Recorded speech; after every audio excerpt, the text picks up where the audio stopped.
Привет, друзья! С вами одинокий Джейсон. Сегодня я хочу поделиться с вами одной историей, которая уже несколько дней разворачивается вокруг одной очень, как вам сказать, хрупкой девушки. Ее зовут м, Марьям. Она общественная деятельница из Карачаева, Черкесии, по-моему. Но она сама карачаевка. Как видите на фото, она очень молодая девушка. Скорее всего, даже 25 лет нет ей. И она пошла на подкаст Кудусова, и там она целый час разговаривала. И потом в ходе этой беседы она, там минутное вот это высказывание о том, как она поехала в Чечню, или поехала, или просто поместила в своем инстаграме башни Иченские, это Галанчевского района, и как ингуши начали ее изировать, писать оскорбительные комментарии, и там очень вот возбуждаться. Она сказала: я не пойму, зачем они пишут это ей. Там же она говорит, уже прошло 7 лет после этих событий, 2018 года, и нигде еще не представлено ни одно доказательство, что это территория ингушская. И вот эти слова очень задели многих больных ингушей, которые скачут по этим всем социальным сетям и пишут очень мало оскорбительных, не то что оскорбительных, унижающих человеческое достоинство, вот эти писюльки. Я их тоже я уже посчитал более 1000, я ничего не сделал. Я даже не блогер, я даже просто иногда бываю, сяду за компьютер, у меня есть микрофон, у меня самый дорогой микрофон, да. Все у меня есть. У меня даже без микрофона на этом телефоне разговариваю. Вот нечему придирается к микрофону, внешности. Ты не так говоришь, ты русский язык нехорошо владеешь, ты заикаешься, что там только нет. Все, что угодно, кроме дискуссии. Вот это, вот человек говорит, я вот говорю, ингуши у вас не существовало природы, это проект царской России. Я это говорю, вместо того, чтобы показать мне, что у них есть, со мной дискутируют, они меня, известно, на 3 буквы посылают, они один все, массово вот это пишут, потом, чтобы вот это все это, чтобы хорошие комментарии мне мало писали, чтобы, вот у них вот это очень такие методики, как у тролли, можно сказать, ингушские тролли, и они все это захламляют, и прежде человек там не может оставить комментарий, потому что если он оставит, вокруг столько грязи. И вот это, понятно, я парень, мне пофиг, я пошлю их на 3 буквы этих гондонов. Но эта девушка, она же, не виновата в ингушских проблемах, даже и в чеченских. Она просто сказала, что поместила красивую башню, и ей эти ингуши начали писать вот это. И возбужденные ингуши там соскочили со всех катушек, начали звонить ей домой, реализировать семью ее, отца, мать, дядю, дедушку. Потом делегации послали Карачаевск, там такое творится, еще подали на него суд за оскорбление, вот это. Хотели подать, пошли в милицию, кляузу накатали. Ингушские мужики такие пошли жаловаться на эту девушку. И на чисто отделение говорят, Карачаевск, они проходили, потом полиция посмотрела, ничего не нашла. Они говорят, вы что к нам пришли? Она ничего не сказала. Вот вы между собой разбираетесь, а почему вы хотите нас, Карачаевск, тянуть? И послали на известный букву. Но это потом, это пришли эти, они же очень лицемерные, эти ингуши, они очень лживые, они очень... Сперва эти девушки, они писали, что ты делаешь вид между чеченцами, ингушами, мы братские народы, ты должна это делать, вот это такое пишут. А потом, когда это Карачаевки, девушки пишут, когда кто-то вот это точно такая же Танзила Чаби, она-то простая общественная деятельность, просто в свой частном инстаграм поместила фото, вы вот такое ей написали. Вот это Танзила Чабиева, тоже подкаст пошла в Байкаст, она там 2 часа сколько оскорбила чеченцев. Типа они безродные, типа они никто, типа они... Это они говорит прямо, когда любой чеченец, вот она говорит, соседи. Она же не имеет в виду осетин, она имеет в виду чеченцев. Вот так она, вот эти 2 часа, первый час она ни одно слово про чеченцев. Это вообще говорит про чеченцев, это все, вот это без слова чеченцы. Не сказать 2 часа, ни одно слово про чеченцев. И вот соседи, это количественный народ, мы зато качественные. Но это... И ни один ингуш под этим не написали, почему ты Танзила, ты же научный сотрудник, ты же этнограф, я не знаю, кто она такая. Вот ты такая, почему ты такой? Ни один ингуш, мы же братья чеченцы, не пишите. Ой, ты Танзил, ты такая хорошая, ты такая вот это, ты такая это, ты. Меня, вот я 2 ролика, жалко, я сейчас жалею, смотря на эту девушку, несчастную, которая не завалит, что это Танзил, я как 3-й ролик я не стал туда класть, думаю, она женщина. Нет, она не женщина, она солдат, это фашистская, ингушская пропаганда. И вот эти несчастные, это молоденькие девушки затерроризовали всю Карачаево, подняли на ноги. Эти старики, эти советские старейшины, они что, сумасшедшие? Они что, не в порядке? Когда выгодно, да, они братья чеченцы. Почему чеченцам в 2018 году ни один ингуш не говорит, что мы ваши братья, это Чабиева, это их Старождин Султигов, вот это все эти шваль, которые у вас там сидят, строчат эти гадости про чеченцев. Под эти комментарии вы мало пишете, а что-то вы возбудились, потому что она молоденькая девушка, беззащитная. И вот ей вы говорите, что вы братья чеченцы. Вот ей вы говорите, чужой девушке, чужой национальности, а почему мне вы ни одного комментария не оставили? Уже 10-20, вот она-то 30 секунд вот про вас только сказал, и вы так возбудился. Я часами про вас говорю, а мне вы не писали. Ни один, ни 10, ни 100 человек. Написать, что ты вот это делаешь. Не между братьями. Вы меня оскорбляете, посылаете подальше. Что вы только про меня не пишете.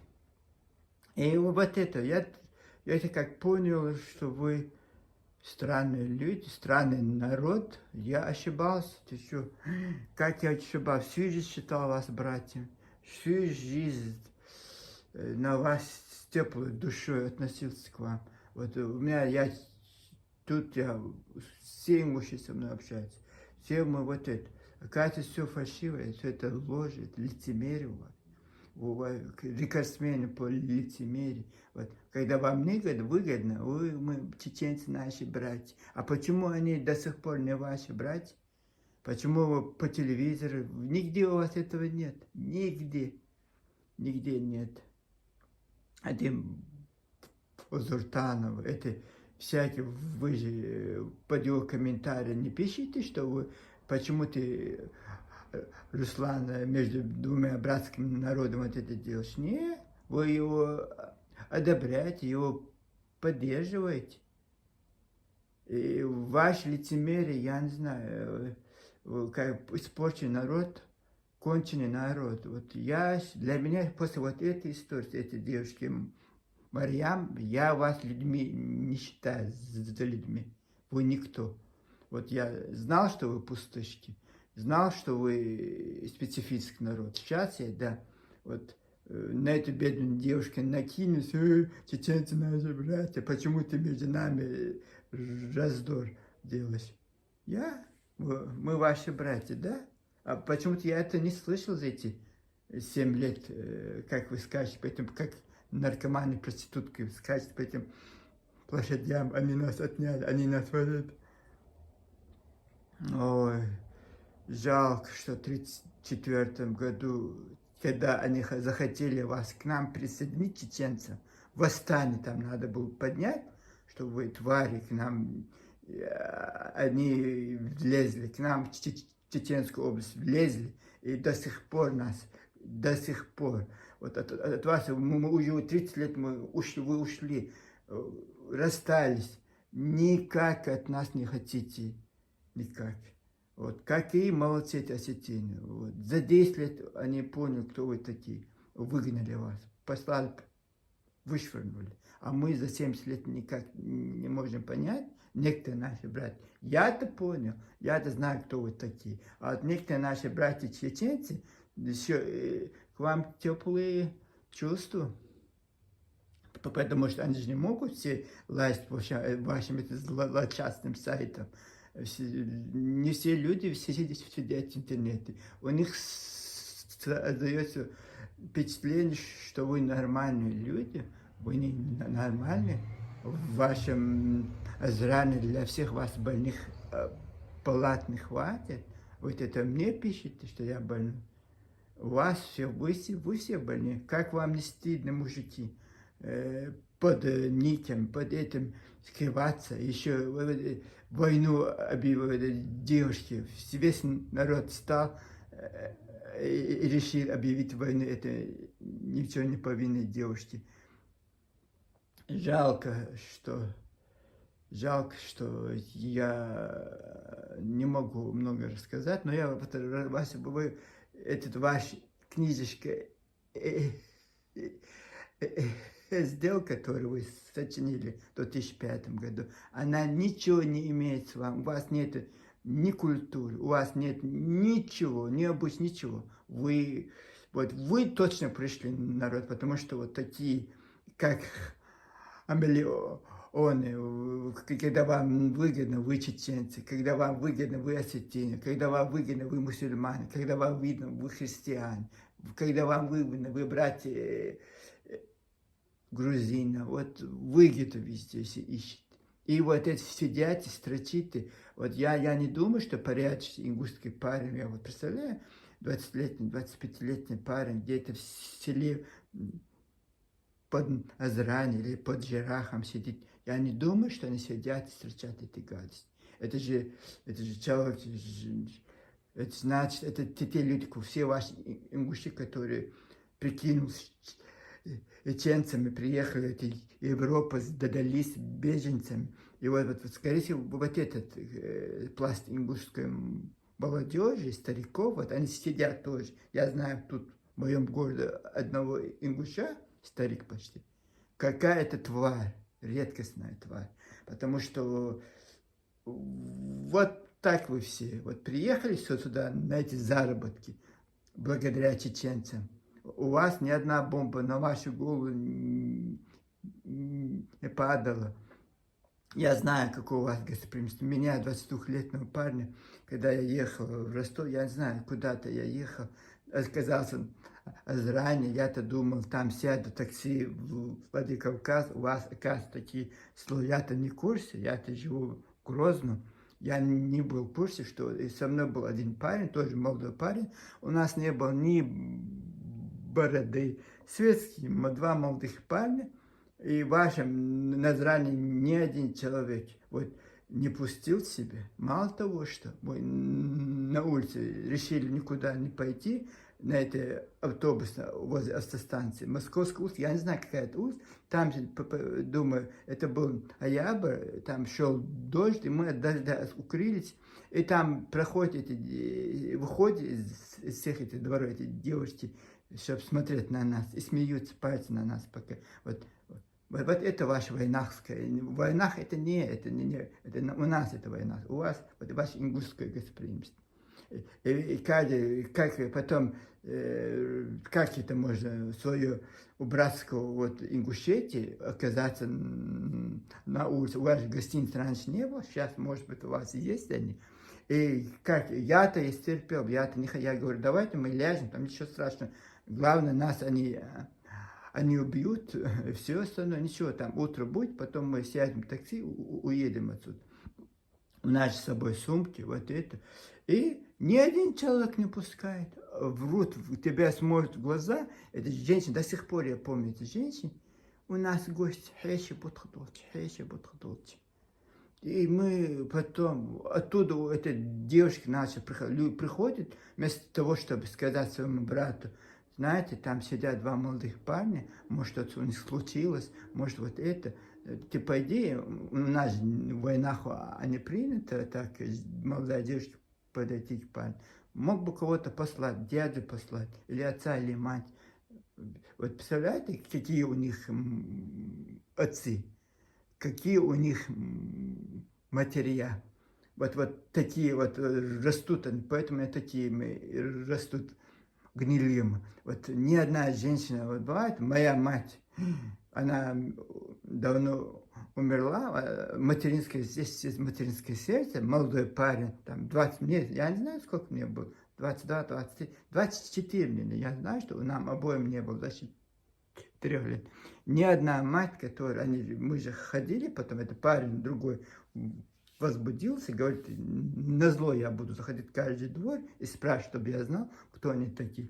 И ни одна вот этих женщин, ни одна не пустила. Это же село, это же как село, города мы это, они сделали, но там это частные сектора же, и вот это ни один не пустил, ни один не пустил. Потом ночью уже 11 часов вечера, идет дождь, мы на улице, эта остановка, она стеклянная была, нас там, они как в зоопарке приходили смотреть и смеяться над нами. И вот такое я в России нигде не видел. Вот это Ингушетия, это город Азран, это район или железнодорожный вокзал, или вот это автостанция, вот это место. Ну, там, да, большие дома, маленькие дома, но все равно же, как это? Ни один парень не подошел. И мы так и там на улице сказали, потом мы куда-то пошли, мы же потерялись, ориентир, была ночь, и какой-то мужик идет, я такой спокойный человек, я-то молчу, этот другой сказал, послал всех ингушей. Что сказать, ни одного мужика у вас среди вас нет, ни одного. И этот мужик остановился, он был взрослый такой мужик, он говорит, а почему вы так говорите? И мы рассказали свою вот эту историю. И он говорит, давайте сюда. Ничего не сказал, что он сам беженец, что он живет в этом вагоне, ничего не сказал нам. Повел нас двоих, это уже ночью, они же семья спит. Там мы-то не знали, там женщин я не увидел. Вот увидел парня и молодую девушку там. Пришлось им встать, представляешь, легли спать, нас приютили, нам подали чай, все вот это. И где-то парень ночью, не знаю, куда лег, куда вот эта девушка легла. Но все равно нам вот в комнате отдельно мы легли, это вагон. Вот из пригородного района мужчина вот так сделал.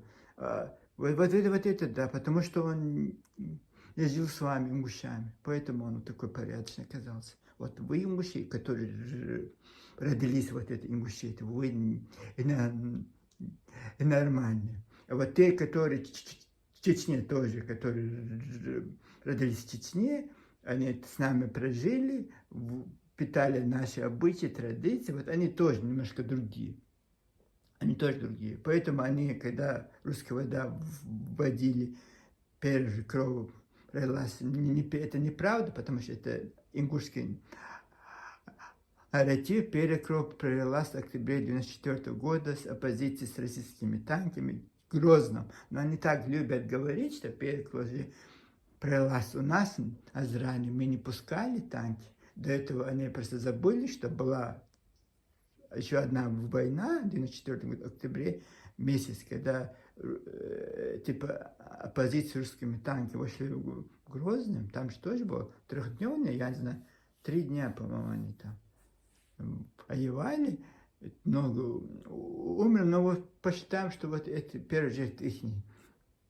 Это граждане Чечни, Ингушетии, это они республики Ингушетии, которые сейчас эгоистами.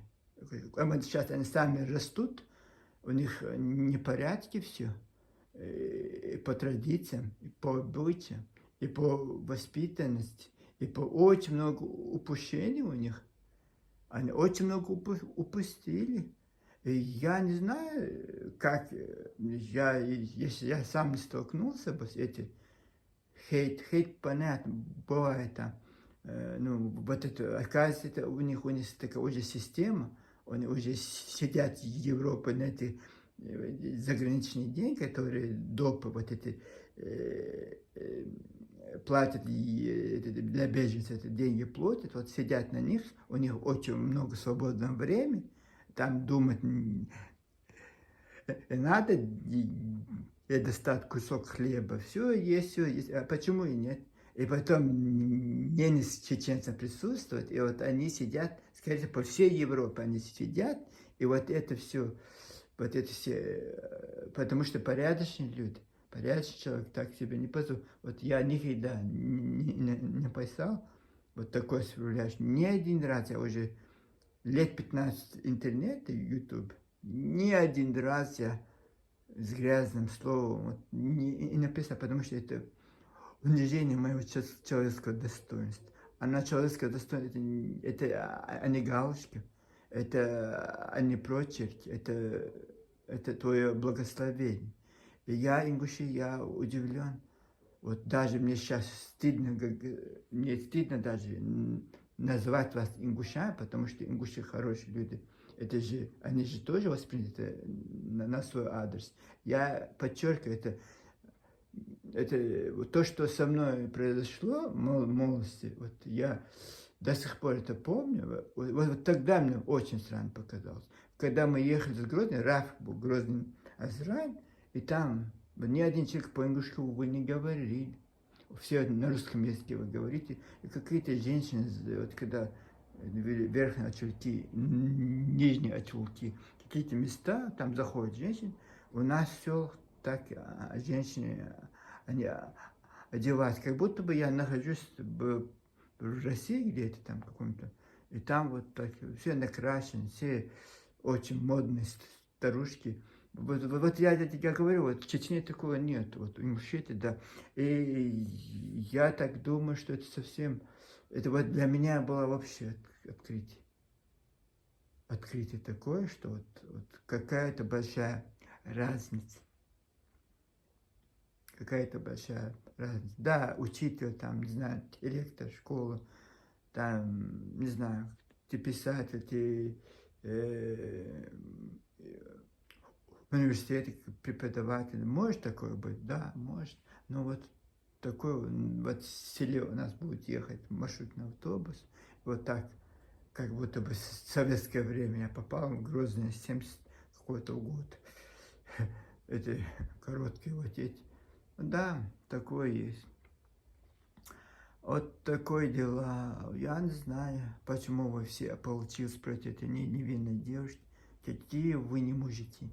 Как вам не стыдно? Как вы все вот это? Какие у вас грязные сердца, гнилые души, ингуши. Позор вам, позор вам. Мне вообще стыдно сейчас называть вас ингушам. Вы, и, наверное, два вида ингушей. Одни порядочные, а другие отребье вот этих всяких пришельцев.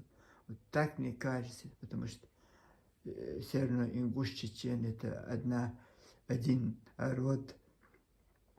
Исторически она сложилась, потому что вы же говорите на чеченском диалекте наш, вы когда-то были с нами. Теперь вы же уже 300 лет отдельно, и 70 лет мы жили вместе.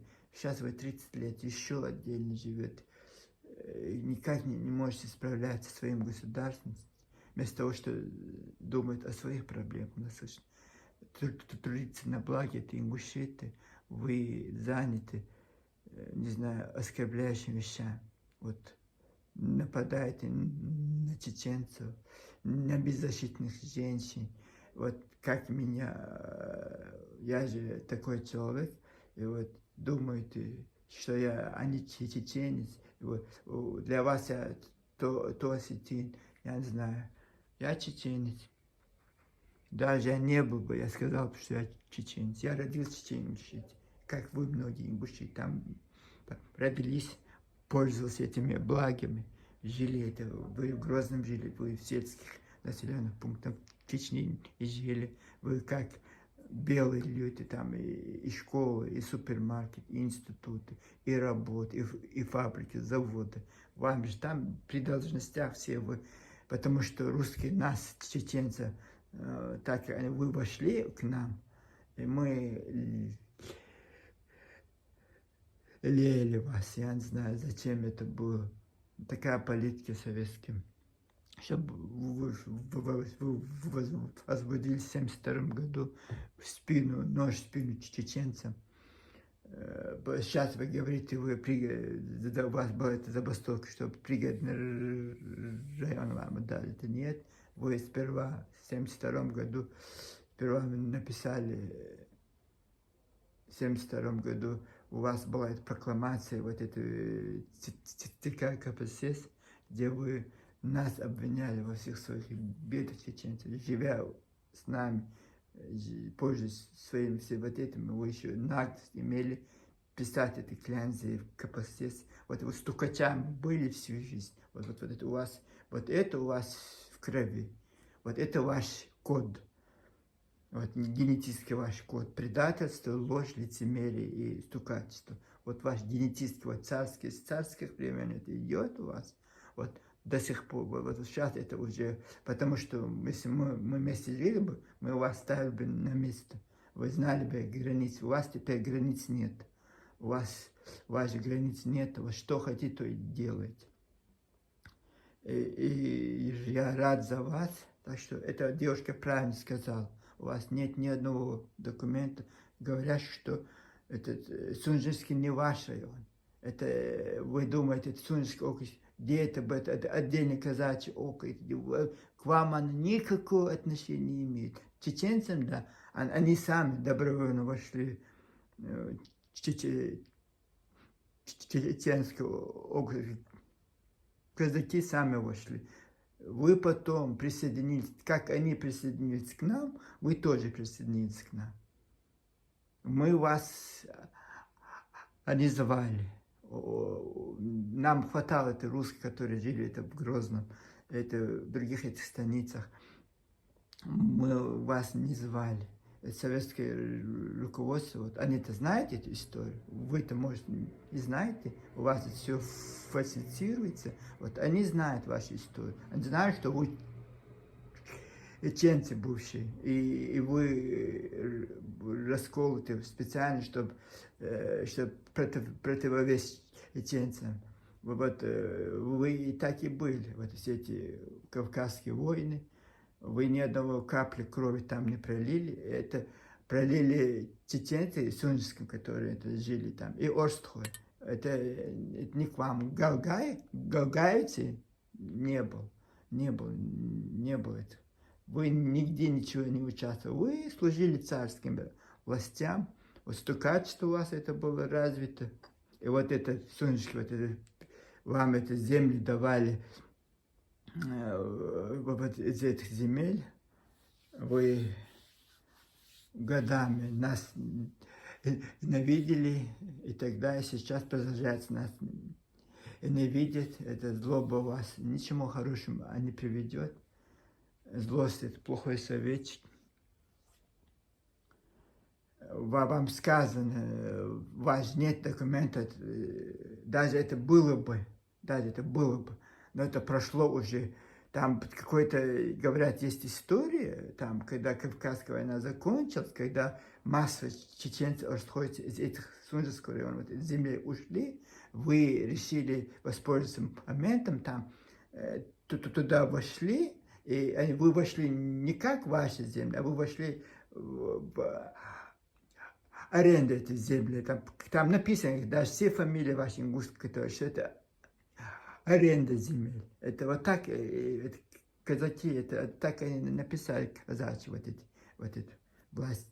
И вы в аренду брали эти земли. Это не ваши земли.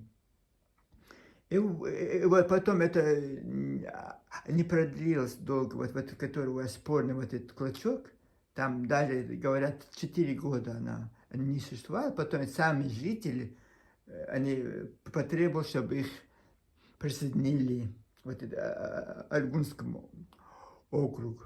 И они от вас ушли. После этого уже 100 с лишним, 150 лет они живут с нами. И у вас вот это основание, что 200 лет назад что-то вы обманом, когда в царской власти там вот это, вас вот это устроили, и снова, когда это местное население поняло, что какие вы твари, и они сказали, эти люди враждебны к нам. И вот сейчас что вы делаете? Дискриминируете этих чеченцев, которые там прожили всю свою жизнь, это их земля. Это мало, Чечня, их земля, она так-то вошла, это 70 тысяч квадратных гектаров. У вас вы плачете уже 7 лет за эти 20 тысяч, которые вы украли в 2009 году. Вот за это вы плачете. Вот вам, чеченцы, 70 тысяч. Вот Чудакский, бывший чеченский район, сейчас вот это всегда Малгобек называется. И Сунжинский вам от чеченцев. Это юридически, это чеченская земля. Когда вы входили, это Сунжинский район был в составе Чеченской области. Она же, вы же с ней не пришли, она к вам в состав никогда не входила. Вот это я хотел бы, вот это хотела девушка сказать. Она же тоже грамотного человека, она же тоже пользуется Википедией, интернетом. Она прошла где-то, что она никогда Сунжинский округ в составе Ингушетии не был. Никогда. Это только какая-то сейчас вы, да, вот когда-то война закончилась, Кавказская, вы обманом что-то вот это, и то, когда люди местные поняли, что вы за люди, от вас отказались. И все, после этого 150 лет, оно с нами. А вы утверждаете, что это ваше. Вот из-за вашей лжи вы еще имеете наглость жать на этой девушке и требовать от него там извинений. Какие вы твари. Позор вам. Честно, я вообще удивился. Я понимаю, что вот с парнями, вот я и то, ваш вот это Танзила Чабиева, тоже редкостная.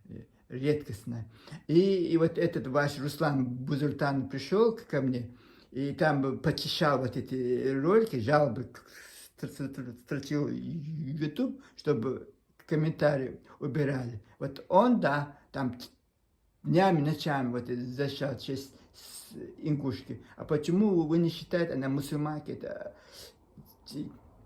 Рачайская, что она тоже имеет честь, что чеченские женщины тоже имеют честь. У вас только ваши.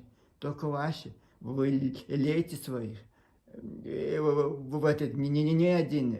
Вот когда Танзила нас оскорбляла, Бузуртан нас оскорбляет, это русский нас оскорбляет, у вас не было никаких претензий. А сейчас появились претензии, понял, что она винная девушка, и решили на нее напасть. Я никогда, я знал, что вы не мужики. Вот платок, который она одевает, все мужики, Вот позор вам, вам надо носить этот платок. Вы недостойны носить это даже. Папах вы никогда носите в советское время шляпы носили. Почему? Чтобы выделиться от чеченцев. А ваши женщины, какие-то большие волосы, и там полоски, какие-то странные полоски. Наши тоже носили полоски, но они носили как-то по-другому. А у вас, чтобы выделиться, вот индийских Зита Гита, вот она, по-моему, носила так. Или от фильма вот так, вот выделяться вам надо было. Вы же культурные были в Грозном. Хотя это наша земля была, наша столица, а вы в гостях, и то вы чувствуете, что вы хозяева. Сейчас вы чувствуете, что вы хозяева Северного Кавказа, и вы командуете, вот, решили покомандовать тут. Знаете свое место. Ваш колхоз, это Азран, там, вот там и Ясович, или Джарах. И то это не ваше, это все осетинское. Пригород, все осетинское, это не ваше. Никаких документов у вас нет, что это ваше. Вот этот Сергей Однежит прятался у вас, этот ратник Владимир Ленин. Вот знак благодарности в 2024 году, вот он вас туда поселил, это Северная Осетия. И вас считают, что это вы там родились, что это ваша земля. Это малая Борда, она вам никогда не принадлежала. Там были своих хозяев. Сейчас осетин, это осетинская земля. Вы к ней не имеете никакого. А это чеченская тоже. Вот займитесь своими делами, своими участками. Вы же вот это не можете состояться как народ. Поэтому лезьте к нам и другим соседям. Вот делегация пошла целая. Вот это оскорбили, чтобы попросили извинения, чтобы молодая девушка, мужиков непонятно какие, вот как проститутка по всей Европе. Вот тут у вас границ нет. Вот тут смотрите, чем вы заняты все. Женщины, мужики, парни, девушки. У вас же нет ничего. Мы все видим, вы как книжка открыта. Мы же знаем, кто вы такие, и какие вы тут, какие вы там. Потом вы сейчас будете на меня нападать. Я вас не боюсь. Нападайте, пишите. Я думаю, буду убирать это. Это грязь, это порядок туда зайдет. Все вы хотите выступать у наших блогеров, у наших историков. Почему-то мы не один ингуш, не только нас не пускают к себе. И самых ингушей, которые бы за братство наше, понебратство, нет. У вас же тоже это, ни один не говорит, что мы чеченцам братство. У вас же тоже эти всякие подкасты. Почему у вас этого нет? Нет. Потому что у вас же проект Великой Ингушетии. Вы думали стукать всю жизнь, прятаться в этих горах. Думаете, сейчас надо бороться за свою свободу, за свои границы. Надо всегда вот это. А сейчас вы проснулись. Потому что интернет, потому что это, потому что бедный, несчастный он. Мне вас никогда не было жалко, теперь тем более. А Бог, Он есть, Аллах, Он есть, вот, зная, какие вы подлые люди, вот Он вам и дал. Вот самую маленькую землю она вам дала, самые маленькие. Хотите рассчитать Чечню, не получите. Это вас, вы находитесь на казачьих и землях, а что? Вы, скорее всего, вам придется, скорее всего, через грузинскую границу перейти и там искать убежище.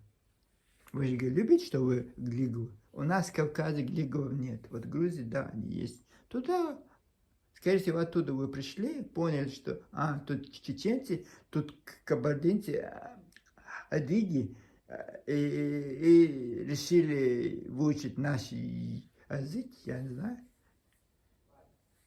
не упустить эту возможность.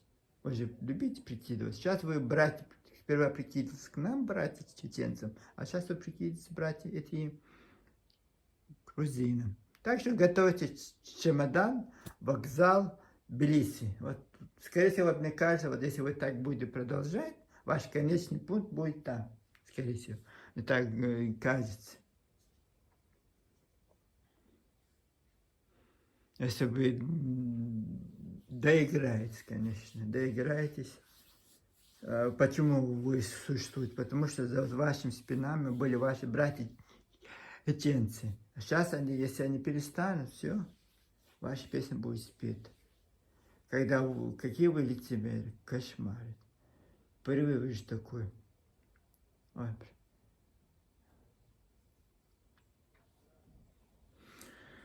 Ну, такое дело. Так что, девушки, мы... Это позор, вот это позор ингушам. Позор вам. С этого дня не то, что низким, надо резать их. Буду это отношение резать вживую. Вот сейчас заблокирую всех ингушей, общаться с ними, они мне никто. Это я чеченец, я себе это оскорбление сейчас. После этой истории для меня будет оскорблением, если я буду общаться с этими ингушами. Они-то будут стараться, но я все, конец. Конец вашей ингушской драме. Вы мне никто. Даже они ингушевые глиговы для меня, глиговы. Вот и ими останется. Ингушами вы были, потому что вы были братья чеченцев. Сейчас вы разошлись. Скорее всего, не придете 100 лет, вас уже goodbye. Скорее всего, или грузинский, скорее всего, мне кажется, такое чувство, что вы учите этот грузинский язык и прикинетесь грузинам. Чеченцам прикинулись, наш язык вы выучили. А сейчас, скорее всего, грузинам, потому что осетинам вы не нужны провокаторы, чеченцам тем более. Досить, хватит, достаточно. Отерпелись от вашего нахальства. И мне кажется, пора сказать вам goodbye. Всем народам, всем порядочным людям мира, добра, всем гадюкам, подлым и ничтожествам мое личное презрение. Пока с вами был одинокий Джейсон. Я не хочу сейчас, я хотел много сказать, лучше не буду, потому что потом это снова начнется. Самое главное, я как порядочный человек сказал большое спасибо этой девушке, которая имела мужество, она-то знала, что это будет, имела мужество дать им отпор, достойный отпор. Вот все мужчины, вот сегодня носить эти платки, юбки, вы не мужчины.